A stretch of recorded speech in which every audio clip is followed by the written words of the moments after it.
إن الحمد لله نحمده ونستعينه ونستغفره ونؤمن به ونتوكل عليه ونعوذ بالله من شرور أنفسنا ومن سيئات أعمالنا من يهده الله فلا مضل له ومن يضلل فلا هادي له وأشهد أن لا إله إلا الله وأشهد أن محمدًا عبده ورسوله أما بعد فإن خير الحديث كتاب الله وخير الهدي هدي محمد صلى الله عليه وسلم وشر الأمور محدثاتها وكل محدثة بدعة وكل بدعة ضلالة وكل ضلالة في النار. قال تعالى: يا أيها الذين آمنوا اتقوا الله حق تقاته ولا تموتن إلا وأنتم مسلمون. يا أيها الناس اتقوا ربكم الذي خلقكم من نفس واحدة وخلق منها زوجها وبث منهما رجالا كثيرا ونساء واتقوا الله الذي تساءلون به والأرحام إن الله كان عليكم رقيبا. يا أيها الذين آمنوا اتقوا الله وقولوا قولا سديدا يصلح لكم أعمالكم ويغفر لكم ذنوبكم ومن يطع الله ورسوله فقد فاز فوزا عظيما. اللهم صل على محمد وعلى آل محمد كما صليت على إبراهيم وعلى آل إبراهيم إنك حميد مجيد. اللهم بارك على محمد وعلى آل محمد كما باركت على إبراهيم وعلى آل إبراهيم إنك حميد مجيد. تمام قسم کی حمد و ثنا، کبریائی اور بڑائی اس اللہ عز و جل کے لیے لائق و زیبا ہے جس نے ہمیں اور آپ کو پیدا فرمایا، اور بیش بہا درود و سلام اس ذات مبارکہ مطہرہ پر جن کا نام نامی اسم گرامی احمد مجتبیٰ محمد مصطفیٰ صلی اللہ علیہ وسلم. برادران اسلام، نوجوان دوستوں، بزرگوں اور بھائیوں، آج بتاریخ 14 رجب 1442 ہجری مطابق 26 فروری سن 2021 عیسوی کے اس خطبہ جمعہ میں اسی حرمت والے مہینے رجب کے تعلق سے رجب کے اندر ہونے والی بدعتیں، رجب کے اندر ہونے والی شرارتیں جو لوگ کرتے ہیں ان کے تعلق سے کچھ گزارشات آپ حضرات کی خدمت میں لے کے حاضر ہوا. اللہ عز و جل سے دعا ہے کہ اللہ تبارک و تعالی ہمیں اور آپ کو کہنے اور سننے سے زیادہ عمل کرنے کی توفیق عطا فرمائے. آمین یا رب العالمین. سب سے پہلی بات، اللہ تبارک و تعالیٰ کا ہمیں تقوی اختیار کرنا چاہیے. ہر مسلمان کو چاہیے کہ رب ذوالجلال سے کا تقوی اختیار کرے، اللہ عز و جل کی اطاعت اور فرمانبرداری کرے. اللہ نے ہمیں بھی اس بات کا حکم دیا ہے، اور ہم سے پہلے جو امتیں تھیں انہیں بھی اللہ عز و جل نے اسی بات کا حکم دیا. چنانچہ فرمانے باری تعالیٰ ہے: وَلَقَدْ وَصَّيْنَا الَّذِينَ أُوتُوا الْكِتَابَ مِنْ قَبْلِكُمْ وَإِيَّاكُمْ أَنِ اتَّقُوا اللَّهَ، کہ تم سے پہلے جو لوگ تھے انہیں بھی اور جنہیں کتابیں دی گئیں اور تمہیں بھی ہم اسی بات کی نصیحت کرتے ہیں ان اتقوا اللہ، کہ اللہ سے تقوی اختیار کرو، اللہ سے ڈرو.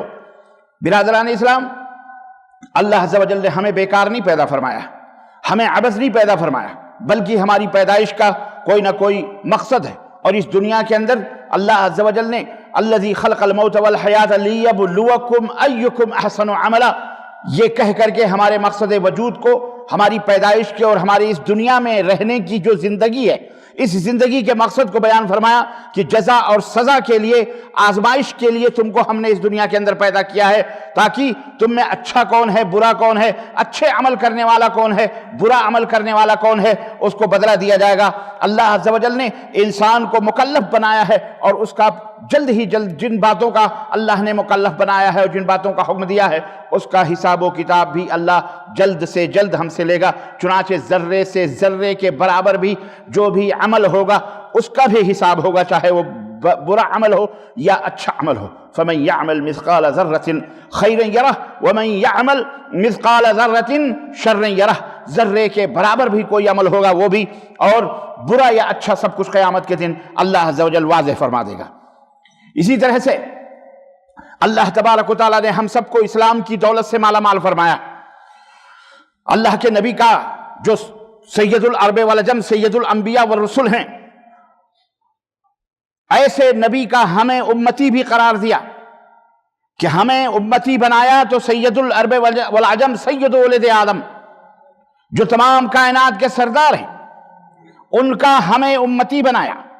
اور یہی نہیں بلکہ خیر امت کا میڈل بھی، ٹائٹل بھی، سند بھی، سرٹیفکیٹ بھی، کنتم خیر امت اخرجت للناس، تم بہترین امت ہو، تمہیں اس لیے پیدا کیا گیا ہے، تأمرون بالمعروف وتنہون عن المنکر، کہ تم لوگوں کو بھلائیوں کا حکم دو اور برائیوں سے روکو، یہ میڈل بھی اور یہ سرٹیفکیٹ بھی اللہ عز و جل نے ہمیں عطا فرمایا ہے۔ ہمیں اللہ تبارک و تعالیٰ کی دنیا اور آخر دنیا بھر کی جتنی بھی نعمتیں ہیں، چاہے وہ اپنے ذات سے اپنے جسم سے تعلق رکھتی ہوں، چاہے وہ اپنے بیوی بچوں سے متعلق ہوں، اپنے اہل قریہ بستی شہر ملک، بلکہ دنیا کی تمام نعمتیں بھی اللہ عز و جل نے ہمیں عطا فرمائی ہیں۔ ہمیں اللہ تبارک و تعالیٰ کا اس کے اوپر شکر ادا کرنا چاہیے، اور یہ اللہ ہی کا ہمارے اوپر احسان ہے اور کسی کا ہمارے اوپر کوئی احسان نہیں ہے۔ اللہ کے بندو، اللہ تبارک و تعالیٰ نے مسلمانوں کو بلکہ اس دنیا میں کچھ اوقات، کچھ ٹائمنگ، کچھ دن، کچھ مہینے، کچھ راتیں ایسی پیدا فرمائی ہیں، ایسی بنائی ہیں جنہیں ایک دوسرے پر اس اللہ نے فضیلت عطا فرمائی ہے۔ بعض دنوں کو بعض دن پر فضیلت ہے، بعض راتوں کو بعض راتوں پر فضیلت ہے، بعض مہینوں کو بعض مہینوں پر فضیلت ہے، اوقات ہوں کہ دن ہوں کہ مہینے ہوں، الغرض اللہ تبارک و تعالیٰ نے ایک کو ایک دوسرے کے اوپر فضیلت عطا فرمائی ہے۔ یہی نہیں بلکہ اللہ نے جو سب سے افضل اور بلند ترین درجہ اور مقام رکھنے والے انبیاء اور رسل ہیں، ان میں بھی اللہ تبارک و تعالیٰ نے ایک دوسرے کے اوپر درجات اور فضیلت عطا فرمائی ہے۔ فرمایا تلک الرسل فضلنا بعضهم علی بعض، یہ رسول ہیں، ہم نے ان کو ایک دوسرے کے اوپر فضیلت اور مقام اور رتبہ عطا فرمایا ہے۔ تو الغرض کہنے کا مطلب یہ ہے کہ اللہ تبارک و تعالیٰ نے کسی کو چھوٹا، کسی کو بڑا، کسی کو افضل، کسی کو ادنا، کسی کو اعلیٰ، کسی کو عرفہ، زمین کو نیچے رکھا تو آسمان کو بلند رکھا، سورج کو سب سے بڑا رکھا، چاند کو اس کے مقابلے میں چھوٹا رکھا، زمین کو اس کے مقابلے میں۔ غرض پوری دنیا کے اندر یہ نظام اور یہ سسٹم ہے۔ کہنے کا مطلب یہ ہے کہ ہمیں چاہیے کہ اللہ تبارک و تعالیٰ نے جن دنوں کو مقام عطا فرمایا ہے، جن ایام کو، گھڑیوں کو مقام اور رتبہ عطا فرمایا ہے، جن لوگوں کو مقام اور رتبہ اور فضیلت عطا فرمائی ہے، ہمیں چاہیے کہ ہم اسی ترتیب کے ساتھ ان کے مقام اور ان کے عظمت کو ذہن میں رکھتے ہوئے ان کا احترام کریں، ان کی عزت کریں، اور اسی طرح سے ان ایام میں اور ان دنوں میں اور ان جگہوں پر اللہ نے جو جو عبادتیں مقرر کی ہیں، ان عبادتوں کو انہی جگہوں کے لیے خاص رکھیں۔ بات سمجھ میں نہیں آئی؟ حج کرنے کے لیے آپ کو پاکستان ہندوستان جانا نہیں ہے، یا حائل یا القصیم اور ریاض حج کرنے کے لیے نہیں جا سکتے۔ حج ایک عبادت ہے، اس عبادت کے لیے ایک مخصوص جگہ اللہ رب العزت نے متعین فرمائی۔ خانہ کعبہ آپ کو جانا پڑے گا، طواف کے لیے ایک مخصوص دائرہ اللہ نے متعین فرمایا۔ اب یہ نہیں کہ آپ اپنے گھر کا طواف کر لیں تو کہتے ہیں ہم اللہ کے گھر کا طواف ہم نے کر لیا، یا اللہ کے گھر کے نام پر آپ اپنے اپنے محلے، اپنے اپنے شہر، اپنی اپنی بستیوں کی مسجدوں کے طواف کرنے لگیں اور کہتے ہیں صاحب یہ بھی تو بیت اللہ ہے۔ آپ اسے اللہ کا گھر کہتے ہو کہ نہیں کہتے ہو؟ دلیل ہے۔ تو طواف ہم کر رہے ہیں تو کیا غلط کر رہے ہیں؟ اللہ رب العزت نے جس طرح سے مخصوص جگہیں رکھی ہیں، اسی طرح سے مخصوص اوقات بھی رکھے ہیں۔ میدان عرفات میں آپ کو جمع ہونا ہے 9 تاریخ کو سب کو، اور میدان عرفات کی جو جگہ ہے اس جگہ کے بھی کچھ حد بندیاں ہیں۔ یہاں سے لے کر یہاں تک آپ لاکھ احرام پہن لو، آپ لاکھ لبیک کہہ لو، لیکن اگر آپ حدود عرفات کے اندر 9 تاریخ کو آپ کا قیام نہیں ہوا، آپ وہاں داخل نہیں ہوئے، تو آپ لاکھ حرم میں جا کر کے طواف کر لیں، صحیح کر لیں اور پورے وصول کر لیں، آپ کا وہ حج مکمل ہو سکتا۔ مخصوص جگہیں ہیں، حج کے مخصوص ایام ہیں، ان مخصوص ایام میں حج ہوتا ہے۔ 8ویں تاریخ سے لے کر کے 9ویں، پھر 10ویں، پھر 11ویں، پھر 12ویں، یہ ایام ہیں، اس کے مہینہ ہے۔ ذی الحجہ کے بجائے آپ ذی قعدہ میں جا کر کے طواف مار کے آ جائیں، صحیح کر کے آ جائیں، مینا میں گزر کے آ جائیں، قربانی کر کے آ جائیں، عرفات میں ٹھہر کے آ جائیں، سب کھلا کھلا ہے، خالی جگہ ہے، ماشاءاللہ تبارک اللہ، نہ کوئی پوچھنے والا نہ کوئی پاچھنے والا۔ آپ کا حج ہو جائے گا؟ نہیں ہوگا۔ اللہ نے مخصوص ایام مقرر فرمائے۔ اور دور نہ جائیے، یہی جمعے کی نماز ہے۔ عام دنوں میں آپ ظہر کی نماز 4 رکعت پڑھتے ہیں، لیکن جمعے کے دن صرف 2 رکعت آپ کے اوپر پڑے گی۔ جمعے کے علاوہ آپ دیگر اوقات کے اندر 2 رکعت پڑھ کر کے فرض کو مکمل کر سکتے ہیں۔ اور کوئی یہ دعویٰ کر سکتا ہے کہ جناب ہم نے اس دن کے بجائے ہم نے ہفتے کو پڑھ لیا، پڑھنا ہی ہے نا ظہر کے دن، تو ہم نے 2 پڑھ لیا، خلاص ہماری مرضی، چلے گی آپ کی مرضی۔ ہاں، یہ مثال میں نے اس لیے دی ہے تاکہ آپ کی بات سمجھ میں آ جائے، کیونکہ اگلی بات بڑی کڑوی آ رہی ہے۔ یاروں نے بڑے بڑے ایٹم بم تیار کر کے رکھے ہیں اسلام کے نام پر، اور ڈائنامیٹ کر دیا ہے اسلام کو اسی کے اپنے بموں سے۔ اور خوب صبح شام دن رات بدعتیں گڑھ گڑھ کر، یہ بھی قرآن میں ہے، یہ بھی تو اللہ کے نبی نے منع کہاں کہا ہے؟ اللہ کے رسول نے منع نہیں فرمایا، اللہ نے تھوڑی منع کیا ہے۔ یہ دلیلیں دے دے کر کے امت کو جہنم کی وادیوں میں گھسیٹا گیا، اور گھسیٹا گیا نہیں، گھسیٹا جا رہا ہے، گھسیٹا، اور تم اور ہم گھسٹ رہے ہیں بیوقوف بنے ہوئے، الو بنے ہوئے، جیسے کہ ان کا نہ کوئی نبی ہے، نہ ان کے لیے اللہ نے کوئی قرآن اتارا، نہ کوئی دین ہے، نہ کوئی اسلام ہے، نہ ان کا کوئی رہنما رہبر ہے، بھیڑ چال۔ 80% مسلمان بر صغیر کی ہی نہیں بلکہ میں سمجھتا ہوں کہ پوری دنیا کے اندر صحیح دین کو فالو نہیں کر رہے، صحیح دین پہ نہیں ہے۔ اور صحیح دین کا مطلب یہاں نیت یہ افل نہیں، یہ تو بعد کی بات ہے، یہ تو بعد کی بات ہے، یہ اعمال ہے بعد کے بعد۔ یہاں التقوی ہاں ہونا، تقوی یہاں ہے، کہاں ہے؟ تقوی یہاں ہے۔ پہلے یہ ایمان درست کرو، پہلے یہ عقیدہ درست کرو،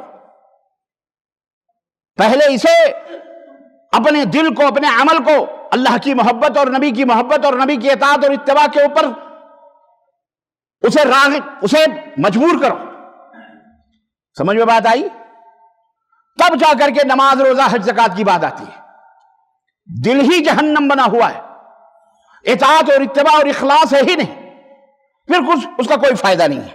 تو عزیزان گرامی، اللہ رب العزت نے قرآن کریم میں اسی لیے واضح طور پر فرمایا کہ ان عدت الشہور عند اللہ 12 شہرا فی کتاب اللہ یوم خلق السماوات والارض منها 4 حرم ذلك الدین القیم فلا تظلموا فیہن انفسکم۔ سورہ التوبہ آیت نمبر 36۔ اللہ رب العزت نے فرمایا کہ اللہ کے نزدیک مہینوں کی تعداد کتنی ہے؟ 12 ہے۔ کتنی ہے؟ 12 ہے۔ جب سے یوم خلق السماوات والارض، زمین و آسمان جب سے بنائے گئے تب سے ہی، یہ کوئی یہودیوں نے نہیں بنائے، 12 مہینے۔ یہ بات یاد رکھو، تمہارا قرآن کہہ رہا ہے، اور پوری دنیا کی انسانیت اس 12 مہینے کو تسلیم کرتی ہے۔ یہ اور بات ہے، اس کو انہوں نے اپنے اپنے الگ الگ نام رکھے ہیں، جنوری فروری دوسری چیز ہے کہ نہیں؟ اور وہ ہندی کے مہینے جو آتے ہو، پتہ نہیں جیٹھ اساڑھ ساون بھادو کنوار کارتک اگہن پوس ماگھ پھاگن چیت بیساکھ ہے، الگ الگ نام لوگوں نے اپنے اپنے ملکوں کے حساب سے رکھے ہیں، لیکن ہیں کتنے؟ 12 ہی، کیونکہ رب نے پیدا فرمایا ہے۔ انسانی فطرت دیکھو، اسلام سے بغاوت کر رہا ہے، لیکن اسلام کی نعمتیں اور اسلام کی ایسی چیزیں لینے سے وہ کبھی بغاوت نہیں کر پا رہا ہے۔ یہ زمین سے بغاوت کیا کرے گا؟ آسمان سے کیا خاک کرے گا بغاوت؟ کہاں جائے گا وہ؟ کہاں جائے گا؟ ارے ہم سے تم سے ٹکراتا ہے، آنکھوں سے آنکھیں ملاتا ہے، یہ مسلمان ہیں، ہم مسلمان نہیں ہیں کہتا ہے، اسے کہہ دو تو پھر یہ زمین بھی مسلمان ہے، آسمان بھی مسلمان ہے، ہوائیں بھی مسلمان ہیں، فضائیں بھی مسلمان ہیں، چاند بھی مسلمان ہے، رات بھی مسلمان ہے، دن بھی مسلمان ہے، عجیب کائنات کا ذرہ ذرہ مسلمان ہے۔ اگر تجھے مسلمان سے دشمنی ہے تو نکل جائے اس مسلمان کے دائرے سے، اگر تم مرد ہے تو۔ ہے ہمت؟ کہاں جائے گا وہ؟ فَبُہِتَ الَّذِي كَفَرَ، یہ جب دلیل دو گے تو کافر ہکا بکا رہ جائے گا، اس کی کچھ سمجھ میں نہیں آئے گا سوائے اس کے کہ مار ڈالو، قتل کر دو، ختم کر دو۔ طاقت ہے تو یہی چلائے گا، جیسے فرعون نے، نمرود نے، حامان نے، شاید یہی سب چلائے ہوئے تھے، اور آج بھی وہی ظالم ٹکرا رہے ہیں۔ الغرض عزیزان گرامی، اللہ رب العزت نے ان 12 مہینوں میں بنائے ہیں، اور فرمایا کہ اس میں 4 مہینے حرمتوں والے ہیں۔ فلا تظلموا فیہن انفسکم، ان 4 مہینوں کا احترام کرو۔ قتل و غارت گری، لڑائی بھیڑائی، لوٹ کھسوٹ، چوری چماری ان مہینوں میں نہ کرو۔ ان مہینوں کی حرمت کا خیال رکھو۔ ماں بھی حرام ہے، بہن بھی حرام ہے، خالہ بھی حرام ہے، دادی بھی حرام ہے، نانی بھی حرام ہے کہ نہیں ہے؟ یہ حرام ہے ہمارے لیے، یعنی ان سے نکاح کرنا، ان سے چھیڑخانیاں کرنا، ان کے ساتھ غلط کام کرنا، کیا ہے یہ حرمات حرام ہے۔ تو ایسے یہ مہینے بھی حرام ہیں 4، 3 تو کنٹینیو ہیں، ذی قعدہ، ذی الحجہ اور محرم۔ اور تیسرا اللہ کے رسول صلی اللہ علیہ وسلم نے فرمایا کہ یہ شعبان اور جمادی الثانی کے بیچ میں ہے، جس کو رجب مضر کہا جاتا ہے، قبیلہ مضر کا مہینہ رجب کا۔ قبیلہ مضر جو تھے وہ اس مہینے کا احترام کرتے تھے، اس کے اندر عقیرہ ذبیحہ ذبح کیا کرتے تھے، اور یہ مہینے حرام اس لیے قرار دیے گئے تاکہ 3 مہینے تو کنٹینیو حج کے مہینے، ذی قعدہ ذی الحجہ محرم، حاجی آتے ہیں اور جاتے ہیں، حرام اس لیے قرار دیا گیا کسی حاجی کو نقصان نہ پہنچے، بیت اللہ کی طرف ارادہ کرنے والے کو نہ روکا جائے، نہ اس کے حدی کو چھیڑا جائے، نہ اس کی جان کو لیا جائے، نہ اس کے مال و دولت کو چھینا جائے۔ اس طرح سے اللہ نے 3 مہینوں کو حرام قرار دیا کنٹینیو، اور چوتھا مہینہ عمرہ کرنے کے لیے کہ حرم کے اندر رجب کا مہینہ ہے، اس کا بھی احترام کرو، رمضان سے پہلے لوگ آ کر کے عمرہ وغیرہ کریں تاکہ راستے پاک و صاف، کیونکہ بڑے چور و چکے لٹیرے تھے یہ عرب کسی کو نہیں بخشتے تھے، یہ تو آل سعود اللہ تعالیٰ نے انہیں رحمت بنا کر کے بھیجا، ورنہ ان کی حکمرانی سے پہلے ترکیہ حکومت تھی، شرک و بدعت کا ملغوبہ، اور ہر طرف بددیانتی، قتل و خون غارت گری، مسلمان ہونے کے باوجود بھی ان عربوں کے رگوں میں پڑی ہوئی تھی، لوٹتے تھے، حاجیوں کو لوٹتے تھے، یہ راستے کبھی کوئی اطمینان بخش راستے نہیں تھے، سب کے اوپر چور ڈاکو بیٹھے ہوئے تھے۔ یہ تو الحمدللہ مملکت سعودی عربیہ اللہ عز و جل اسے قیامت تک برقرار رکھے، اور اللہ تبارک و تعالیٰ انہیں کتاب و سنت کے مطابق فیصلہ کرنے اور عدل و انصاف کو قائم رکھنے کی توفیق عطا فرمائے، کہ اللہ رب العزت نے انہیں توفیق دی کہ آج چاہے جس طرح بھی سونا ہاتھوں میں اچھالتے ہوئے لے کے چلے جائیں، کوئی بھی مائی کا لال ٹیڑھی آنکھ کر کے آپ کو نہیں دے سکتا۔ تو عزیزان گرامی، یہ مہینے 4 حرمت کے اسی لیے کیے گئے، ان میں یہ رجب کا مہینہ ہے جو ہمارے سروں پہ سایہ فگن ہے، جس میں ہم سانس لے رہے ہیں، اور اس حرمت والے مہینے کے اندر جس میں ہم جی رہے ہیں، ہمیں چاہیے کہ ہم اس حرمت والے مہینے کا خیال کریں، اللہ تبارک و تعالیٰ کی بندگی کریں، اللہ تبارک و تعالیٰ سے دعا کریں کہ اللہ تبارک و تعالیٰ ہمارے اوپر سے آئی ہوئی تمام قسم کی بلاؤں اور مصیبتوں کو اللہ تعالیٰ دور فرمائے، ہماری روزیوں میں برکت عطا فرمائے، صحت و عافیت میں برکت عطا فرمائے، جو انتقال کر گئے انہیں کروٹ کعبہ جنت نصیب فرمائے، اور اللہ تعالیٰ جو بیمار ہیں انہیں شفا کامل عطا فرمائے۔ ہمیں چاہیے کہ ہم اللہ سے دعا کریں کہ بار الہ اس مہینے میں ہمیں اپنے خوشیوں والے اعمال جس سے تو راضی ہوتا ہے، خوش ہوتا ہے، اللہ وہ اعمال کرنے کی ہمیں اس حرمت والے مہینے میں توفیق عطا فرمائے۔ آج 14 رجب ہے اور ابھی باقی ہے الحمدللہ تقریباً 16 یا 15 دن باقی ہے۔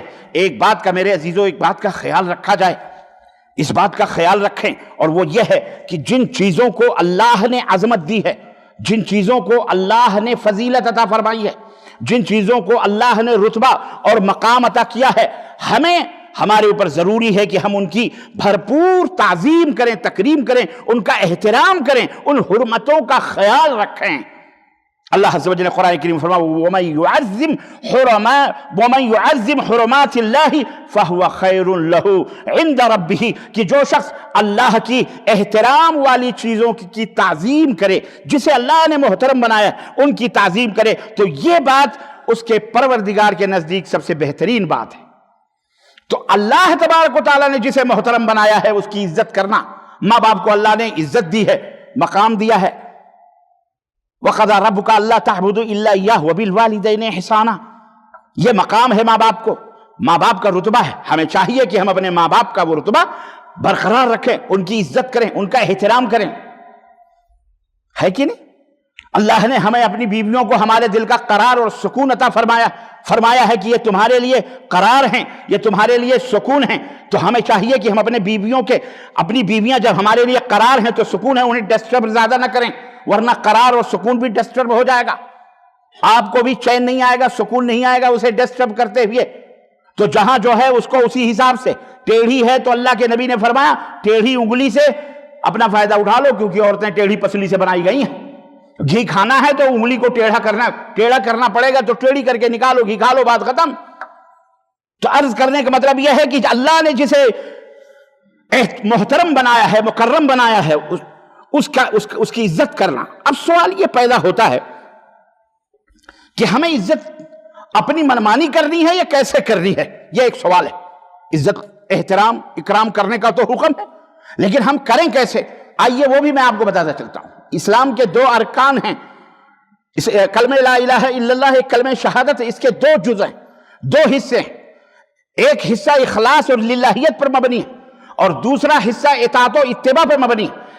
لا الہ الا اللہ، اخلاص نیت کے ساتھ، دل کی گہرائیوں کے ساتھ کہ اللہ کے سوا کوئی بھی سچا معبود نہیں ہے، دل کی گہرائیوں کے ساتھ آپ اس کا اقرار کریں، اعتراف کریں کہ سجدہ ہو یا عبادت کی جتنی بھی شکلیں، عبادت و بندگی کی جتنی بھی صورتیں، الف سے لے کر یا تک، اے سے لے کر زد تک، جتنی بھی چھوٹی سے چھوٹی، بڑی سے بڑی صورتیں ہو سکتی ہیں، یہ سب کی سب شکلیں اور صورتیں صرف اور صرف اللہ تبارک و تعالیٰ کے لیے ہیں، کسی مخلوق کے لیے نہیں، چاہے وہ نبی مرسل ہو، چاہے وہ سید الملائکہ ہو، چاہے وہ جبریل ہو، چاہے وہ میکائیل ہو، چاہے وہ ولی ہو، چاہے وہ شہید ہو، کوئی بھی ہو، کوئی بھی عبادت کا مستحق صرف اور صرف یہ ہے اخلاص۔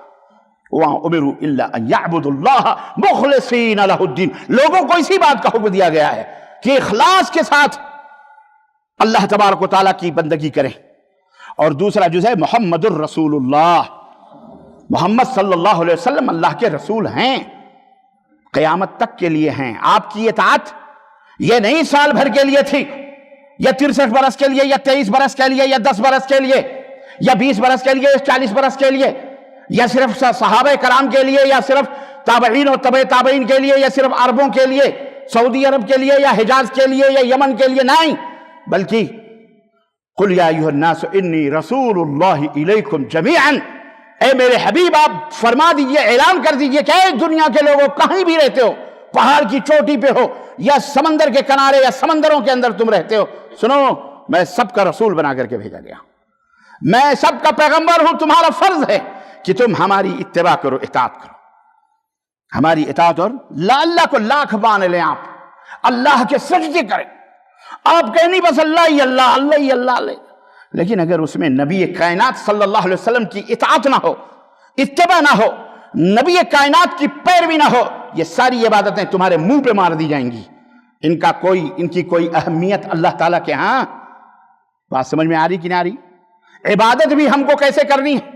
رسول اللہ صلی اللہ علیہ وسلم کے بتائے ہوئے طریقے کے مطابق کرنی۔ رب نے فرمایا فَمَنْ كَانَ يَرْجُو لِقَاءَ رَبِّهِ فَلْيَعْمَلْ عَمَلًا صَالِحًا وَلَا يُشْرِكْ بِعِبَادَةِ رَبِّهِ أَحَدًا، جو شخص اپنے پروردگار سے ملنے کی آرزو رکھتا ہے، یقین رکھتا ہے، تو اس کو دو کام کرنے ہیں۔ نمبر 1، نیک عمل کرے، اور نیک عمل کیا ہے؟ فَإِنَّ خَيْرَ الْهَدْيِ هَدْيُ مُحَمَّدٍ صلی اللہ ہے اس نبی نے اللہ کروڑ درود نازل فرمائے، رحمتیں نازل فرمائے۔ ما ترکت شیئا الذی یقربکم الی الجنہ الا وقد امرتکم، انہوں نے فرمایا تھا اے میری امت کے لوگوں، میں نے کوئی بھی چیز ایسی نہیں چھوڑی جو تمہیں جنت سے قریب کرنے والی ہوں یا جنت میں پہنچانے والی ہوں، الا یہ کہ میں نے تمہیں ان باتوں کا حکم دے دیا ہے۔ وَكَذَلِكَ النَّارِ، اور اسی طرح سے ہم نے ہر وہ بات جو تمہیں جہنم تک پہنچانے والی تھی اس سے ڈرایا ہے اور اس سے منع بھی کر دیا ہے۔ سمجھ میں بات آ رہی ہے؟ عزیزان گرامی، یہ احسان ہے ہمارے اور آپ کے نبی حضرت محمد الرسول اللہ صلی اللہ علیہ وسلم کا۔ تو رب نے فرمایا کہ جو شخص اللہ سے ملنے کی امید رکھتا ہے اسے دو کام کرنے ہیں۔ ایک تو یہ کہ اپنے عمل صالح، اپنے عمل کو نبوت کے عمل سے جوڑ لے، نبی کائنات کے عمل سے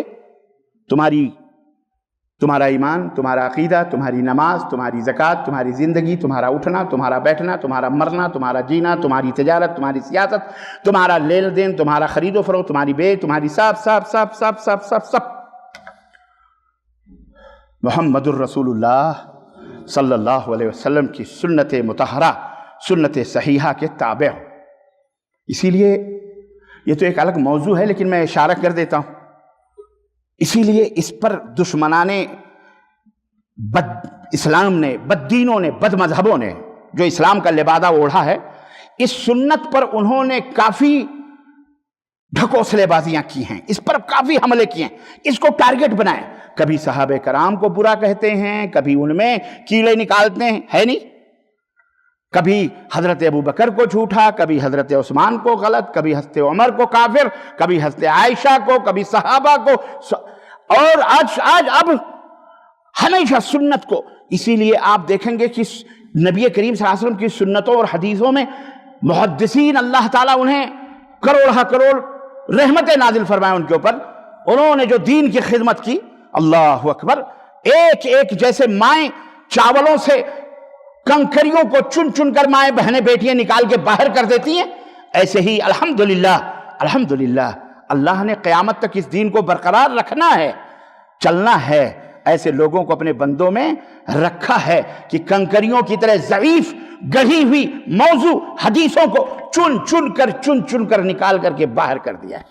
اور اس دور کے سب سے بڑے محدث حضرت علامہ ناصر الدین البانی رحمۃ اللہ علیہ، تقریباً 500-600 برس کے ان مدتوں میں ابن حجر اور کے بعد کوئی بھی ایسا مرد مجاہد پیدا نہ ہوا جس نے اللہ تعالیٰ، اللہ جس کو چاہے، عرب نہیں تھے وہ، البانیہ کے تھے، یورپ کی، وہاں سے اٹھایا الحمدللہ اور وہ کام لیا کہ آج حرم مکہ اور حرم مدینہ کی ممبروں سے بھی جب حدیث آتی ہے تو جہاں امام بخاری کا تذکرہ آتا ہے وہاں یہ بھی کہہ دیا جاتا ہے کہ وَصَحَّحَهُ الْإِمَامُ الْأَلْبَانِي، اور اس حدیث کو صححہ الامام الالبانی، کہ اس حدیث کو امام البانی نے بھی صحیح قرار دیا. دلوں کی دھڑکنیں ٹھہر جاتی ہیں، شکوک و شبہات ختم ہو جاتے ہیں، یقین آ جاتا ہے کہ واقعی یہ حدیث صحیح ہے اور یہ حدیث ضعیف ہے، یہ حدیث موضوع ہے. کیوں ہے؟ یہ بھی وہ اپنی مرضی سے نہیں انہوں نے ایسی باتیں کری ہیں، الحمدللہ. تو یہ احسان ہے اللہ تبارک و تعالیٰ کا، کیونکہ اللہ کو اس دین کو محفوظ رکھنا ہے اور وہ اپنے بندوں سے جس سے چاہے، نمرود کو چاہے مچھروں سے ہلاک کر دے ہیں، یہ اس کی مرضی ہے. ابراہیم کو دور رکھا، فرعون کو چاہا تو نرم و نازک پانی کے دھاروں سے ہے سمندر میں غرق کر دیا، ختم. اسی پانی سے زندگی اور اسی پانی سے ختم. کوئی نہیں مارا. ایسے ہی دشمنان اسلام مر رہے ہیں اور مریں گے انشاءاللہ. بس ہم اور آپ صحیح ہو جائیں، نبوت کے منہج پر ہو جائیں، نبوت کے طریقے پہ ہو جائیں، اپنے ایمان اور عقیدے کو محمد الرسول اللہ صلی اللہ علیہ وسلم کے تابع کر لیں اور ان کے مطابق گزاریں. پھر دیکھو یہ زمین اور آسمان، یہ اللہ کی فوجیں ان کے ناطقے بند کر دیں گی دشمنان دین کے، بد مذہبوں کے، بد دینوں کے. تو میں عرض یہ کر رہا تھا کہ دشمنوں نے سنت رسول صلی اللہ علیہ وسلم کو ڈائنامیٹ کرنے کی بھرپور کوشش کی. غلط سلط جھوٹی علم گلم باتیں ملا کر کے دین کے حدیثوں کو بہت، قرآن میں تو نہیں کر سکتے تھے کیونکہ قرآن میں تو ایک سے ایک حافظ موجود ہیں. حالانکہ کچھ ظالموں نے اس میں بھی دھوکہ دھڑی گھپلا کری اور کہا یہ 30 پارے کا جو قرآن ہے نا یہ ادھورا ہے، 10 پارہ ابھی ہمارے امام عراق کی غار میں لے کے بیٹھے ہیں، وہ آئیں گے، امام غائب لے کے آئیں گے. اللہ کی لعنت ہو ایسے مکاروں اور جھوٹوں خبیثوں پر. بولو آمین. تو یہ نبی کریم صلی اللہ علیہ وسلم کی دین کو اگر خراب کرنا ہے تو ان دونوں کو چھیڑ دو. ان دونوں نیگیٹو پوائنٹ، یہ دونوں ملتے ہیں تو تب بجلی جلتی ہے. قرآن اور نبی کریم صلی اللہ علیہ وسلم کا فرمان، ان کو چھیڑ دو، ان کے اندر کہیں نہ کہیں کوئی لوز کر دو تو بات ختم ہو جائے گی. عرض کر کہنے کا مطلب یہ بھی جان لیں. ایک اور نقطہ میں آپ کو بتاتا چلوں، وقت نہیں ہے میرے پاس، پھر بھی میں بتا دے رہا ہوں کہ موبائلیں ذرا سائلنٹ رکھا کریں پلیز. عبادات جو ہے نا، عبادت یہ ساری کی ساری توقیفی ہوتی. توقیف کا مطلب آپ کو میں کیا سمجھاؤں؟ توقیف کا مطلب ہے یعنی جیسے آپ جا رہے ہو بڑی تیزی کے ساتھ، آگے لکھا ہوا وقف، عربی میں لکھا ہوا تھا نا بورڈ وقف، کیا مطلب ہے وقف کا؟ ٹھہرو، اس سے آگے نہ بڑھنا، ہے کہ نہیں؟ یہ ہے، اب تو آسان ہو گیا آپ کو سمجھانا، عرب میں ہے آپ کو پتا ہے. وقف، ٹھہرو، اسی سے توقیف ہے. عبادات کا قاعدہ اور قانون اور اصول یہ ہے کہ آپ کو ٹھہرنا ہے. کہاں؟ جہاں اللہ کے نبی نے جتنا کہا ہے، جتنا فرمایا ہے، جتنا کیا ہے، وہیں تک ٹھہرنا ہے. اس سے آگے یہ ہے توقیفی کا مطلب. جتنی بھی عبادتیں اللہ کے نبی نے 5 ٹائم کی نمازیں پڑھی ہیں فرض، آپ کو 5 ہی پر ٹھہرنا ہے. اب کوئی کہے نہیں میں 6 وقت کی پڑھوں گا تو درست ہوگا؟ ہاں، بس آپ سے کیوں یہاں ٹھہرنا ہے. اللہ کے نبی نے رمضان المبارک کے روزے رکھے ہیں، فرض کیے اللہ کے نبی نے وہی روزے رکھے ہیں، اس لیے وہاں ٹھہرنا. اب یہ نہیں کہ آپ کہتے ہیں ہم شعبان کے بھی روزے ہمارے اوپر فرض ہیں، ہم شعبان کے روزے رکھیں گے 1 مہینہ. یہ کر سکتے آپ. حالانکہ روزہ رکھنا برا تو نہیں ہے، غلط تو نہیں ہے، لیکن عبادت ہے. اور عبادت اتنی ہی کرنی ہے جتنی نبی نے کی ہے، نہ اس سے کم کرنا ہے نہ اس سے زیادہ کرنا ہے، الا یہ کہ نبی نے اجازت دی ہو تو بات الگ ہے کہ میں تو اتنا کر رہا ہوں لیکن تم اس سے زیادہ بھی کر سکتے ہو۔ جیسے اس کی بھی مثال میں دیتا ہوں تاکہ کوئی آپ کو گمراہ نہ کرے۔ میدان عرفات میں جبل نور کے پاس نبی کریم صلی اللہ علیہ وسلم کھڑے ہوئے اور آپ نے کہا لوگو حج کا دن ہے، میں آج یہاں کھڑا ہوں تو کوئی یہ نہ سمجھے کہ یہیں سب کو کھڑا ہونا ہے، پورا عرفات کھڑے ہونے کی جگہ ہے، اس لیے جس کی مرضی جہاں جائے وہاں کھڑا ہو جائے، اس کا حج ہو جائے گا۔ بات سمجھ میں آئی؟ تو جہاں نبی نے بھئی یہی ہے اور کچھ نہیں ہے، نبی سے محبت کا بس یار کچھ بھی نہیں ہے، اللہ کی قسم بتلا رہا ہوں، دین بہت آسان ہے۔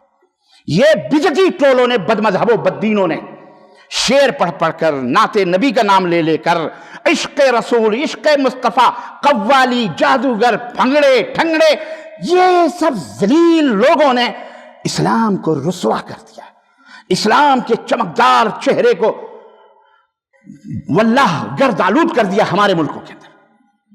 اب یہ رجب کا مہینہ ہے، میں تفصیلات میں کیا بتاؤں آپ کو، بات تو بہت زیادہ ہے، تو توقیفی کا مطلب سمجھ گئے نا، عبادت۔ اب کوئی کہے گا آپ نے یہ پینٹ شرٹ پہنی ہے، یہ کیا سنت ہے، یہ بھی تو بدعت ہے، یہ بھی تو اس ذلیل کو پتہ ہی نہیں، مفتی بنا پھر رہا مفت کا، اس کو بولو ذلیل یہ کوئی عبادت نہیں پہن کر رہا ہوں میں ایک کپڑے پہن کر، بھئی کپڑا ہے، اللہ کے نبی نے ٹکنے سے اوپر پجامہ لنگی رکھنے سے کا حکم دیا ہے، بھئی اتنا رکھو، اس کے نیچے حرام ہے، بات ختم۔ جو رنگ ہے، جو چیزیں منع کیا اتنا کرو، اسے رکو، باقی حرام ہے، ریشم کا کپڑا حرام کیوں؟ وہاں جہاں منع کیا گیا ہے وہاں ہم رک جائیں گے، باقی ہمارے لیے سب کیا ہے؟ حلال ہے، سب کیا ہے؟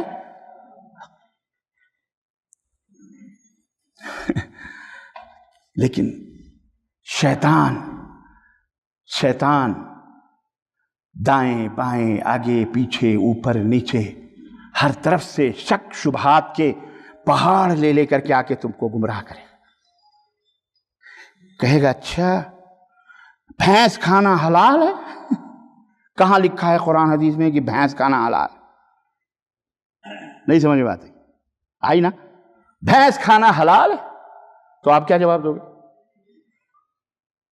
بولو، اس کو بولو مردود، تو بھینس کھانے کو عبادت سمجھتا ہے تو ہمیں دلیل دے دے کہ بھینس کھانا عبادت ہے، جو بھینس نہ کھائے وہ عبادت نہیں کرتا۔